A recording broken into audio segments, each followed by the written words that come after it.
कोरंगी के model park में खड़े ये हैं गोल्ड मैन हमजा और सिल्वर मैन हुसैफा। इन्हें देखकर एक पल को लगता है कि शायद ये मुजस्मे हों, लेकिन नहीं जनाब, ये जीते जागते वो बेरोजगार नौजवान हैं जिन्हें पेट की आग बुझाने के लिए इस रूप में ढलना पड़ा। इन्हें देखकर बच्चे तो बच्चे बड़े भी खुश होते हैं। गुजारा नहीं हो पाता, असल में खाने वाले 5 है, कमाने वाला एक ही है बस। अब्बू है ही।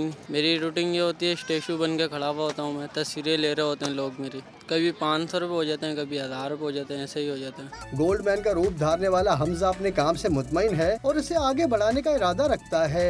बेरोजगारी की वजह से आया था मैं इधर, तो घर में थोड़ा मसले मसाइल हैं, कमाने वाला मैं ही हूँ, मम्मा थोड़ी बीमार हैं, इसलिए थोड़ा सा लगता है अजीब सा, लेकिन थोड़ा धीरे धीरे सही हो जाता है। हुकूमत से ये अपील करना चाहेंगे हमें भाई वहाँ डिफेंस साइड पे या 3 तलवार साइड पे खड़े होने के लिए अप्रूवल दिया जाए। लोगों की तवज्जो का मरकज बने इन दोनों किरदारों की मेहनत का असल मकसद रोजगार हासिल करना है और इनकी ख्वाहिश है कि सरकारी सतह पर उनके साथ ताउन किया जाए। कैमरामैन रेहान सुबहान के साथ मैं राज अख्तर, डॉन न्यूज़, कराची।